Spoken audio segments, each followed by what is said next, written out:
is the weirdest request you've had from a couple? Did you ever watch Friends? Yes. Okay, you know how Joey is a celebrant for Monica and Chandler, I think, and he does that. And giving and sharing and receiving.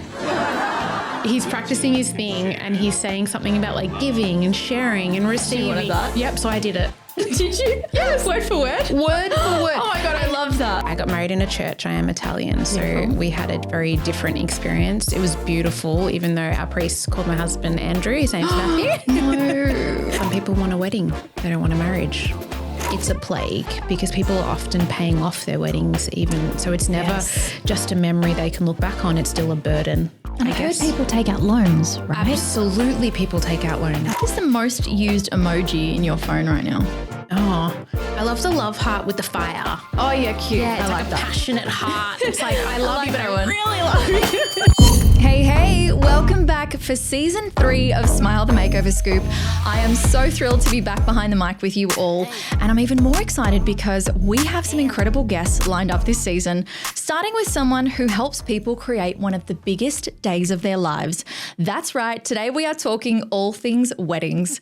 My guest today is Sarah Davoli, a marriage celebrant based in Melbourne with over 8 years of experience crafting personalised wedding ceremonies. She's known for creating a warm, fun and authentic environment where couples, regardless of their ethnicity, age, sexual beliefs, you name it, everyone feels truly seen and celebrated on their big day.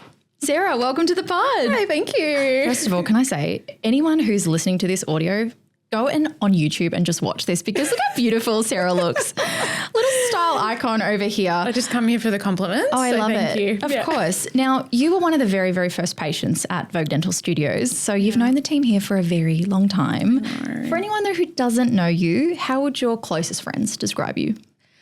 Probably a bit chaotic, but in a really positive, beautiful way. I think I've already knocked over a few cameras just being here. So no, I think I have a bubbly personality, but I am very inclusive. I love to meet new people. So I feel like that's how they describe me. Just fun. Of course. Now, I read that you once wanted to be an actress. Is that still a dream? It's definitely still a deep set dream. Yeah. So I perform daily to my daughter, but no, I would love, I think that's something that I never really have to give up on because, you know, you can be a mature actress. Of course you can. But I need more time up my sleeve, but I would love to. Oh gosh, it would be a pipe dream. How old's your little one? She's 15 months. I'm not 15 years old.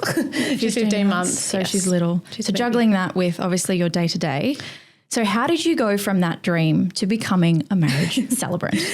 I feel like it was actually quite a natural progression because I think being a celebrant, there's a lot of performance involved. Like I was saying to you off camera before that I call them my audience. But I actually got into it. I was an MC first for private events. And I think that having that exposure to a crowd, and then I'm also a very yes person. I receive. So within a 2-week span, 3 people had actually said to me randomly, you should be a celebrant. Oh, wow. Yes. So I just listened to the universe and I was like, I'm just going to look into it. Yeah. So MC, that's a tough gig too. it's definitely less structured. I think there's more of a spontaneity with being an MC, which I'm a Taurus. I'm a Taurus too. Are you really? Oh my goodness. That's probably why we bonded when you walked in. Oh, you're so sweet. You're so sweet. Okay, well, that makes so much sense. There you go. I definitely love stability, as you would probably feel the same. And I think being an MC didn't really allow for that because there's a bit more ad hoc. Yeah. And so being a celebrant, I knew that there was a structure to it. I knew I'd have flexibility. I could really plan in advance because there were things that you're governed by law that you have to do. So yeah, it was definitely a big tick and I'm glad that I did it. Of course. Now you're married yourself, right? I am. How long have you been married for? So nearly 3 years. Gosh, I'm sorry, Matt. It was September 17th in 2022. So it's been a little bit, but I got married in a church. I am Italian. So we had a very different experience. It was beautiful, even though our priest called my husband Andrew. His name's Matthew. No. No, but this is what fuels me because it's really makes me understand and respect both sides, but also being a celebrant, how we really need to step up and just do more and really consider and care for our couples. Absolutely. But it was a funny moment. Oh gosh, I would have died if they said that.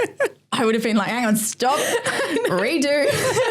Everybody turn around. Yeah. Oh my goodness. What does marriage mean to you personally then? Obviously you do this day in, day out.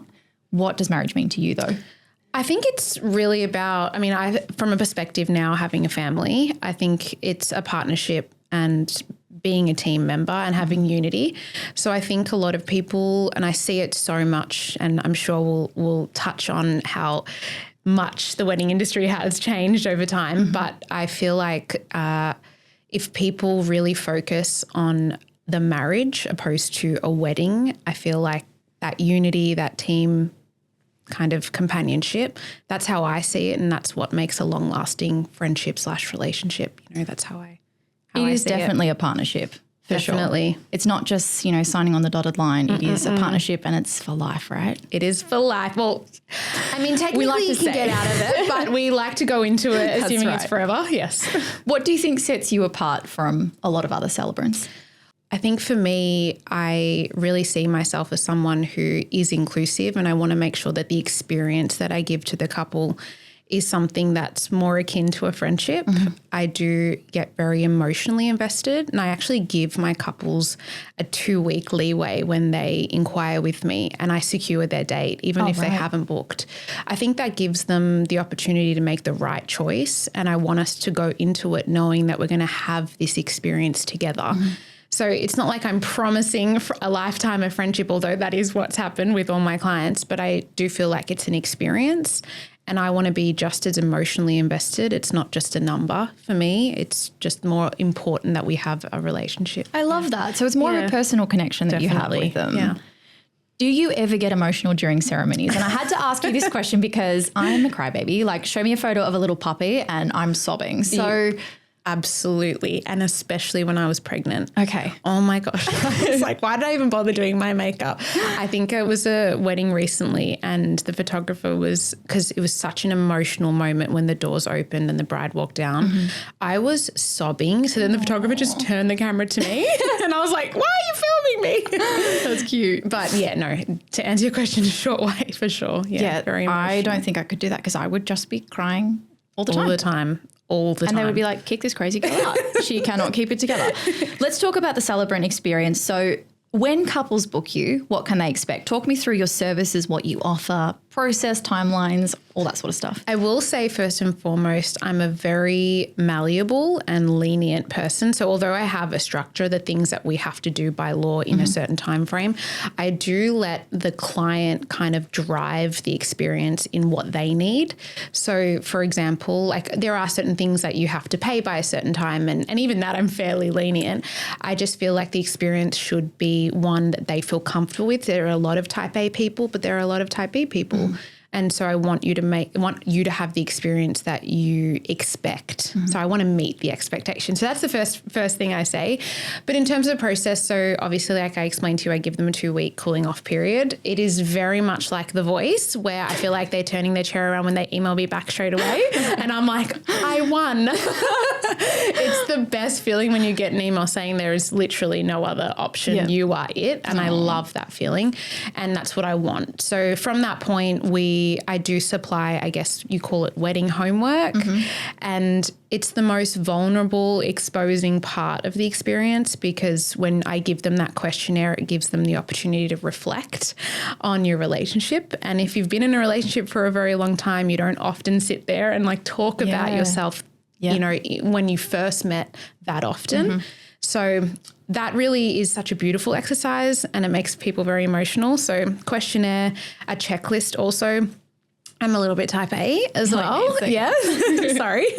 But I do feel like that checklist gives me kind of an insight into everything I need to know, but also everything that you wouldn't expect that I would need to know, but I should know, in my opinion, as a plan B. Like even, for example, music. So a lot of people have musicians, but I always bring an assistant no matter what. Even if they don't require music to be played by us, I always bring someone. And it's happened before where musician is like, I have gone to the wrong venue. I won't make it. Oh no. And I'm like, it's okay because I have the exact version that they asked for. I already have love all that the you're all over details. it. Oh, but it's for me, it's definitely anxiety. It's the little anxiety But monster. you're better off doing that, Definitely. right? And I've got someone there that can do it. I don't need to ask a family member. I don't need to stress anyone out. It's like we're all just go as planned. Nothing will And change. that must be so comforting and just a sense of relief for the couple. Oh, yeah. Going through it to know that you're all over it, right? Yeah. I couldn't imagine hiring someone for the job and they're just aloof. Yeah, that's all right. Musician doesn't rock up. I'll just jump on the guitar and play for you. I'll sing for you. No, I definitely feel like you need to be very organized. But from that point, obviously we have our meeting, which is a very important part of it. I like to develop a connection in person with all that information. There's obviously the legal part, which is very boring. And then rehearsal and big day. That's a concise version, but and then throughout that period as well, I do encourage them to kind of DM me, message me, email me. I don't have boundaries. So at any time, any place that they need me, I will be available to them. I know that's terrible. And I know that there's a lot of people that like try to keep the boundaries and I know that's healthy, but like I said, I feel very emotionally invested. So I want to give them the access. For sure. Is there a couple that's ever approached you or booked you that you've actually had to say no to, that you just didn't gel with? Oh, gosh.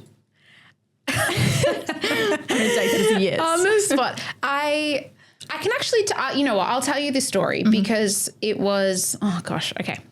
I didn't end up booking them and I didn't even end up meeting them, but it was just a really stressful emailing experience. So for example, we had set up a consultation over Zoom and she'd been very relaxed with her email. Some people are not very good. They lead very busy lives and I'm extremely patient.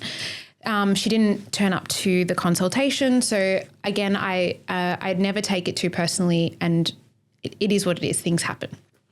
And then she emailed me like 2 days later and said, sorry, I was unwell. And I said, that's so fine. We can book in another date. Booked in another date.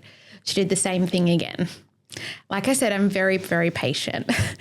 But then after that point, we'd booked it in. I think I didn't hear from her for 6 weeks. Oh, wow. She came back and she was like, sorry, can we book in another date for the consult? And I was like, one more time. So I said, yes, absolutely. So you gave her the benefit of the doubt for the third time. I'm literally the worst. Okay, you're more person. patient than I am. I'm the worst.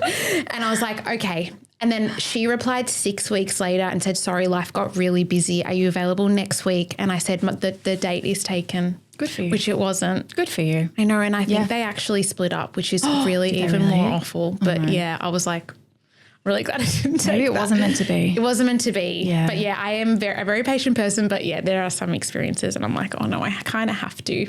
Wow. Yeah.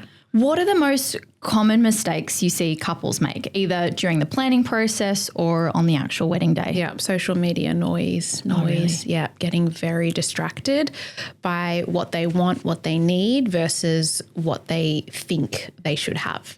So I think social media is amazing and it's built, I want to throw out a random statistic, 100% of my business, but it's, you can get if you don't have a very strong barrier between your self-esteem and what you see online, you can get very distracted. And I had a beautiful, beautiful client. I love her so much. And she was like, I think I want to add this. I think I want to add, what do you think? What do you think? I saw this online. I feel like I should have this. It becomes a need opposed to what you genuinely want.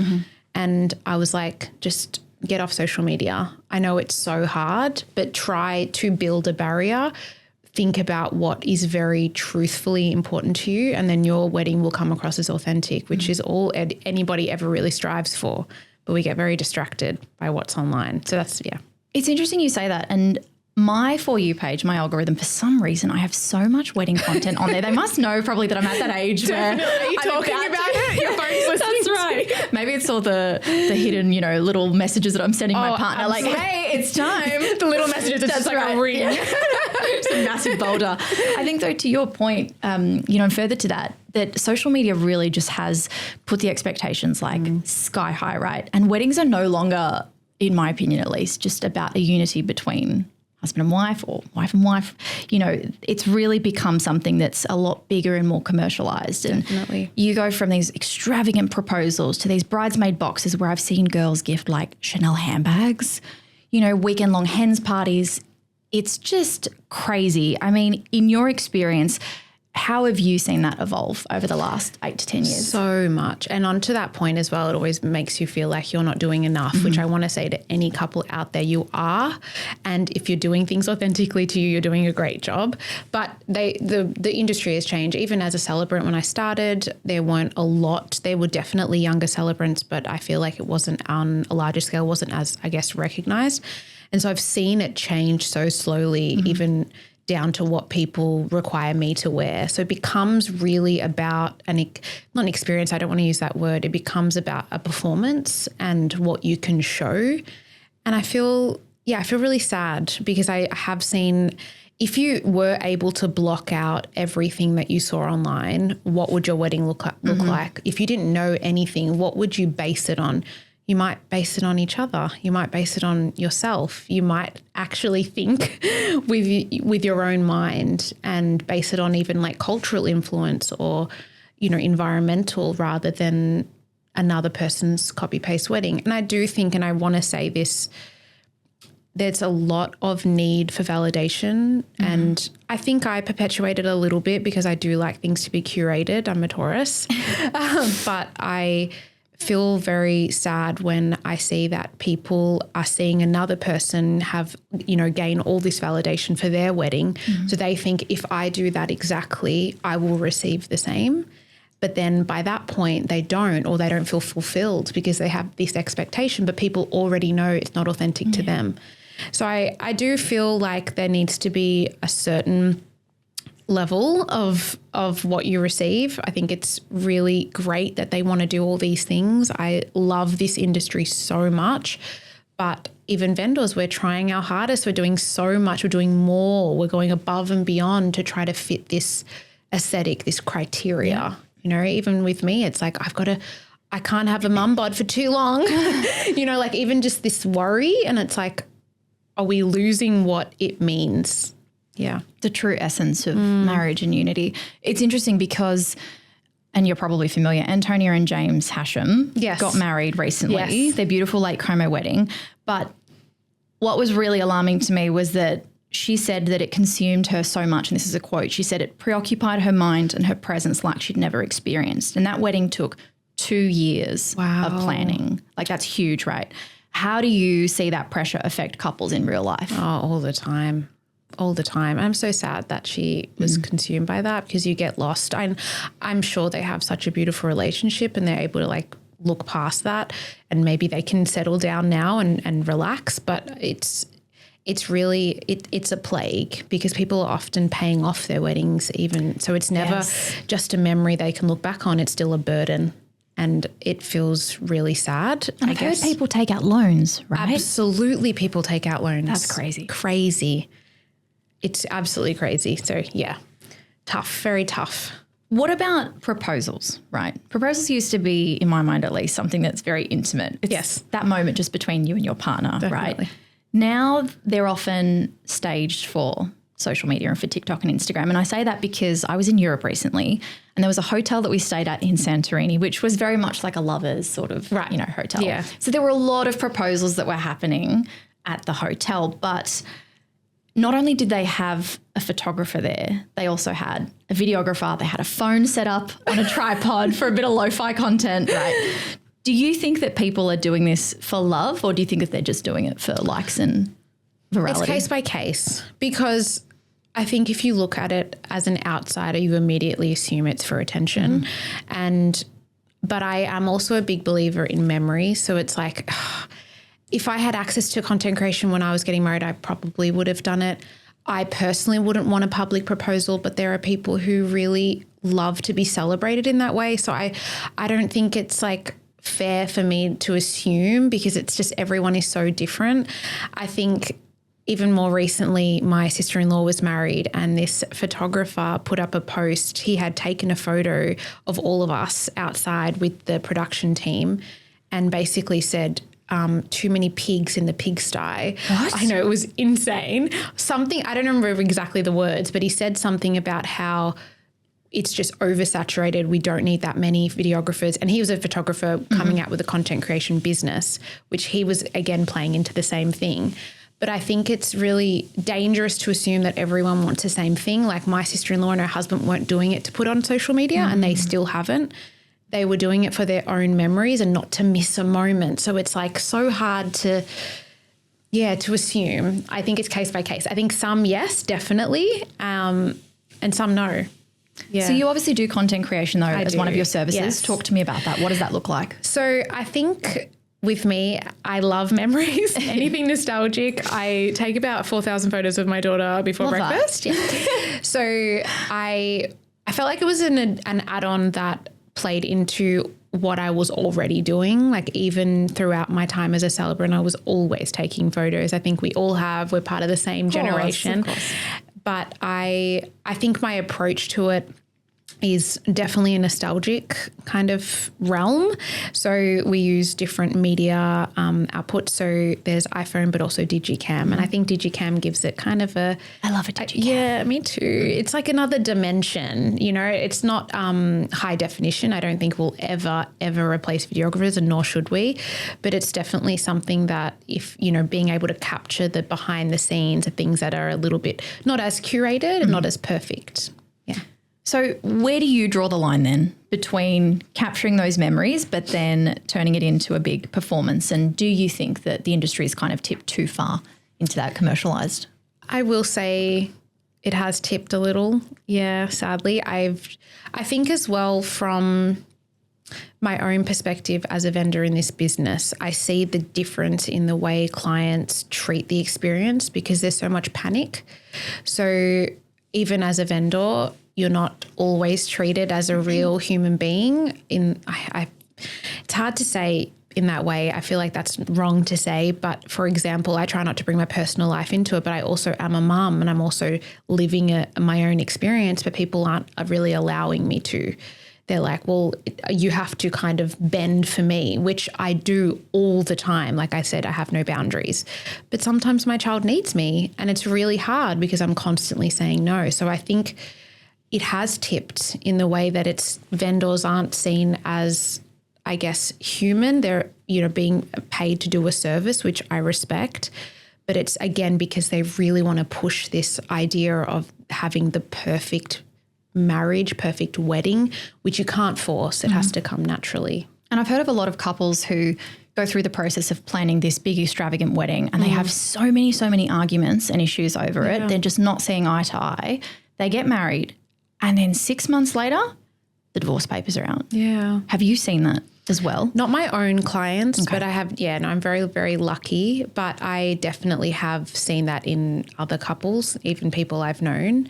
So yeah, some people want a wedding. They don't want a marriage.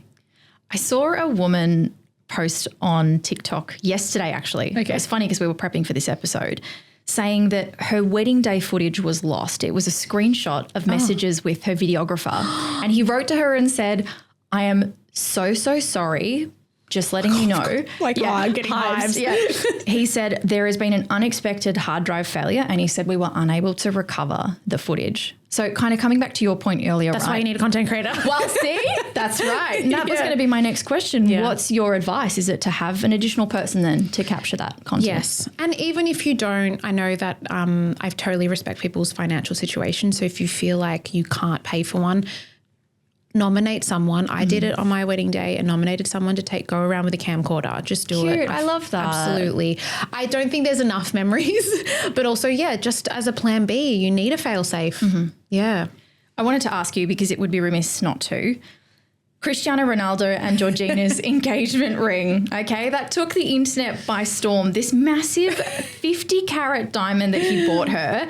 People were on either side of the fence. Some people saying they hated it and some people saying they loved it. I'm just curious because what do I think? What do you think? I think that it suits them. It's not my personal style. Yep. Absolutely not. I feel like if I walked around with that rock, number one, I'd probably get robbed in my area.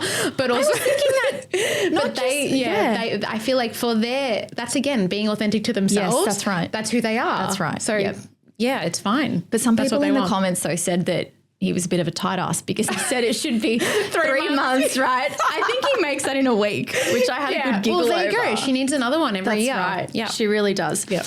We had a bit of fun on our Instagram stories this week and we asked people to write in with some burning questions to ask a wedding celebrant. Are you ready? I'm born ready. Okay. This first one's good. Has a bride and groom ever had a huge breakup right on their wedding day? As in my personal client? Yes. No, definitely Doesn't not. happen. No. Okay. I was thinking about becoming a celebrant. How do I get into this? Ask me. DM me. No, there are courses out there. It has changed a lot since I did my course. So I don't know what would be correct. I think the training place that I did is actually shut down now. But I do feel like community is really important. So reaching out to other celebrants and building your community, finding out, seeing what's online.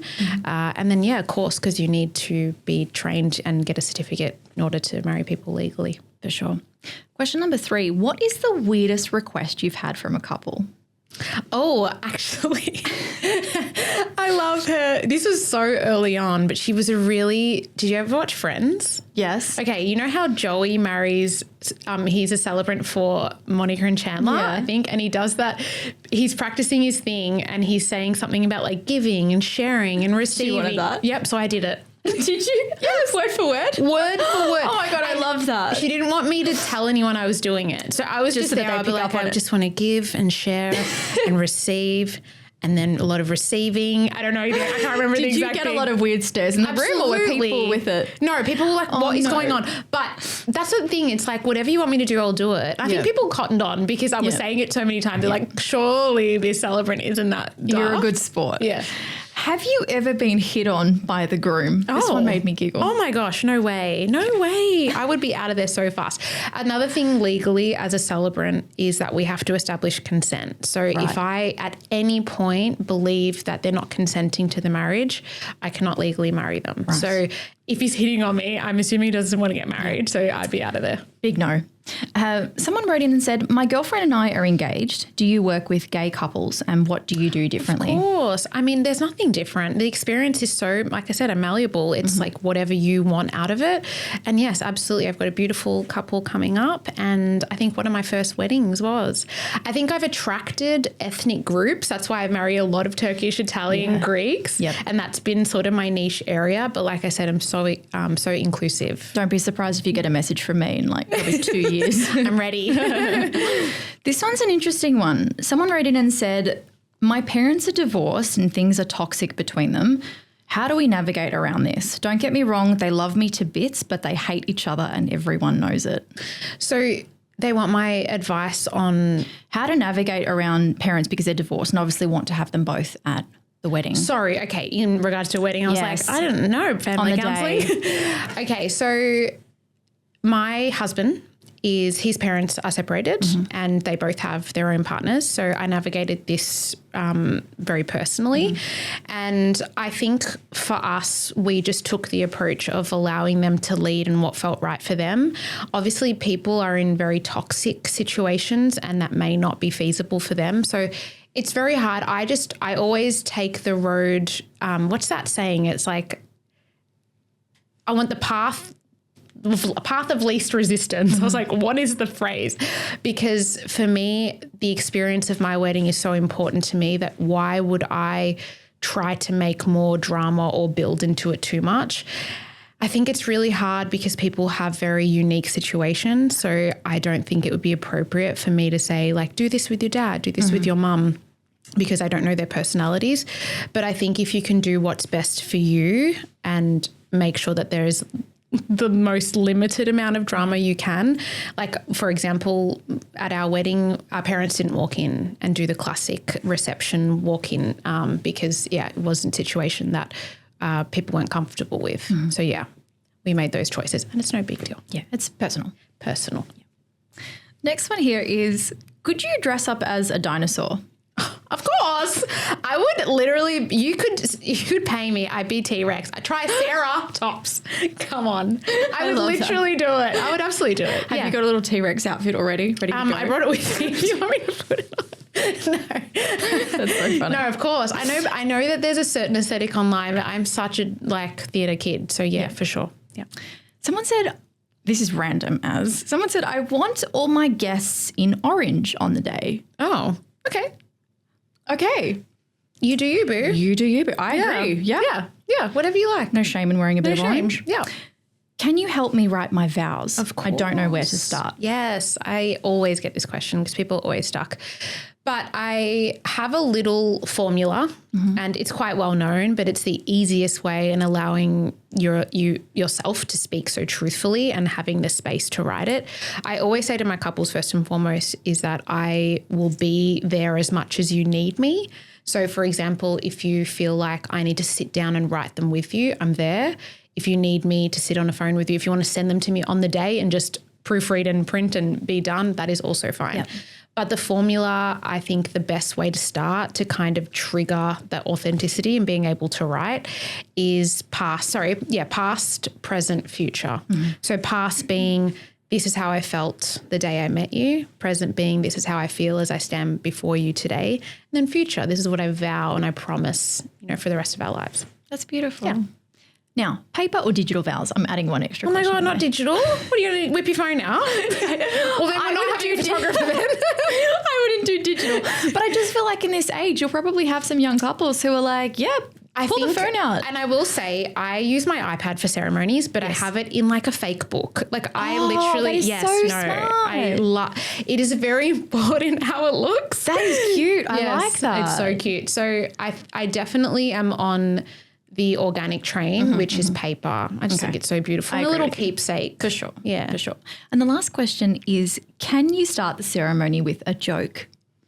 Is that something that you do? Like legally, if I can do that? Yeah. I mean, yes, absolutely. I think there's like certain things legally I have to, as long as I hit my points and I do the things that I need to do, then yeah, amazing. Why not?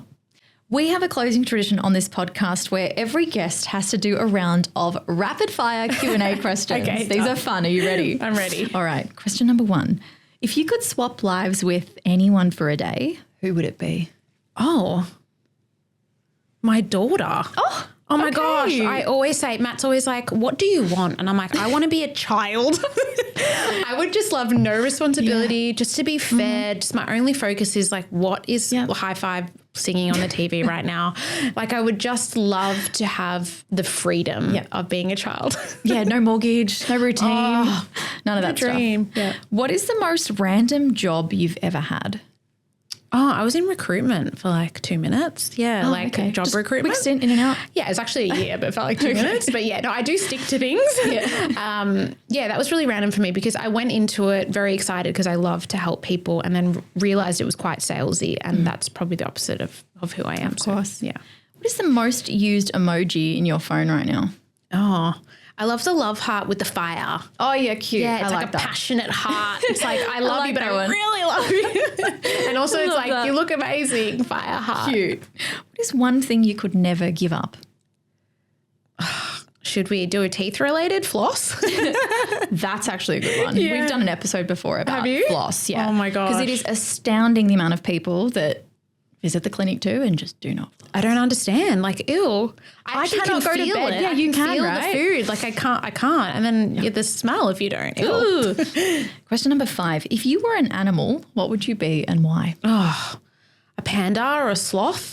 Yeah. I love sloths. Yeah. Pandas are very clumsy. You were saying before you were clumsy, actually. I know. I'm literally the worst. But anything where I get to just like lounge around, eat what I want, just chill. I love that. What song instantly puts you in a good mood? So random. It doesn't have like a song name, but I love to read books. I love to read a lot of fantasy and I always play like fantasy realm music ambience on my TV. While you're reading? Yeah, like it's like a tavern or something and it's just like playing with like crackling fire. That will put me at ease immediately. I love that. What is your go-to drink? Oh, I mean, I've always been a bubble tea person since I was in high school. Too. Yeah, love. Yum. But I am on the strawberry matcha train. I cannot get around matcha. Where are you getting your matcha from? And I like matcha, like proper matcha. Yes, with the like powder, like proper. But yeah, and it is a bitter taste, but I love the taste of it. But where do I get my strawberry matcha? I feel like there's a few really good places. Do you make it at home or are you buying it? No, I'm buying it. You're going out and buying it. Tories in the city Okay. is really, really good. I haven't tried that. Do it because they use actual strawberries. It's not like a syrup. It's Sometimes the syrup is too sweet because I've had it before and it put me off. No. This one's really, really good. I would love to be a matcha girly. I just don't. I know. feel It's because it's I like can fun be. and green. Yeah, it really I is. get it. What is your biggest fashion regret from the past? Oh, probably the disco pants from like American Apparel. I wore them so much. I had like the chafing like in between. Like I was like, they're going to have holes very, very soon. I mean, you know what? I don't even regret them. That was such a time. Like I went to Alhambra for the first time in those pants. We could do a whole episode on Alhambra. If you had to delete one app off your phone forever, which one's gone? Oh, an app.